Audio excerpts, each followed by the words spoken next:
பிஜேபியும் அதிகமாக தென் மாவட்டத்தில் அதுக்காண்டி தான் இந்த மாதிரி பொதுக்குழு கூட்டம் நடத்துறது தான் வந்து இல்லை. அது அவங்களுக்கு இப்போது எங்களுடைய கூட்டணியை பார்த்து ஒரு பயம் வந்திருப்பது உண்மைதான்.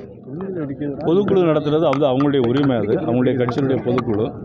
அதுக்கு இதுக்கும் சம்பந்தம் இருக்காது சார். மோடிக்கும் பயப்பட மாட்டேன், ஈடிக்கும் பயப்பட மாட்டேன்னு சொல்லி உதயநிதி ஸ்டாலின் தொடர்ந்து பேசிட்டு வராரு. நான் அதான் இப்போ சொன்னேன், மோடிக்கும் பயப்பட மாட்டேன் ஈடிக்கும் பயப்படணும்னு சொல்கிறாங்கன்னா 2011ஆம் ஆண்டு மார்ச் மாதம் ஈடி ரைடு எங்கே நடந்துச்சுன்னு உங்களுக்குலாம் தெரியும். அப்போ காங்கிரஸ் ஆட்சி நடந்துச்சு, அதில் கூட்டணி இருந்தாங்க. ஆனால் மேலே ஈடி ரைடு நடக்கும்போது கீழே பேச்சுவார்த்தை நடந்தது. அன்னையிலிருந்து அன்றைக்கே அநேகமாக உதயநிதி ஸ்டாலின் மதிப்புக்குரிய துணை முதலமைச்சர் அவர்கள் கொஞ்சம் சின்ன வயதில் இருந்திருப்பார்னு நினைக்கிறேன். அதனால் அந்த வயசுலேருந்து பயம் இன்றைக்கி அவர் ஈடிக்கு அந்த பயம் இன்னும் வர இருக்குது. அது மட்டும் இல்லை, பயம் இல்லைன்னாக்கி ரித்தீஷும் இன்னொரு தம்பி பேர் விக்ரம் ரஜு அவங்கெல்லாம் எதுக்கு லண்டனுக்கு பயந்து போகணும், இங்கேயே இருக்க வேண்டியதானே. அநேகமாக இங்கே தான் இருக்காரு. அவர் கூட கூட்டிகிட்டு அலையலாம்ல.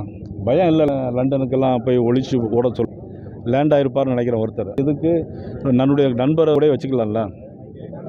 அதாவது தேர்தலை எதிரொலிக்கிற மாதிரி இருக்குமா?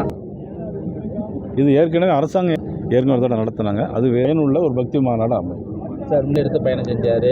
அடுத்து வந்து இதே உங்கள் நயனா நாகேந்திரன் நான் ஏற்கனவே இப்போ சொல்லியிருக்கேன். அவர் வேலில் தம்பி அண்ணாமலை அவர்கள் என்பது சட்டமன்றத்தை நோக்கி சட்டமன்றத்துக்கு யாத்திரையாக போகிறது தான் எங்களுடைய. இந்த மாதிரிலாம் சார் வச்சுருக்கிறீங்க. அதாவது முந்தைய வாக்கு கணிசமாக வாங்கியிருந்தது, அதை விட வியூகம் வகுத்து கொடுத்துருக்கூட எங்களுடைய ப்ரொஃபஸர் சீனிவாசன் முதல் இடத்துல வந்து தான் சட்டமன்ற உறுப்பினர் சார்.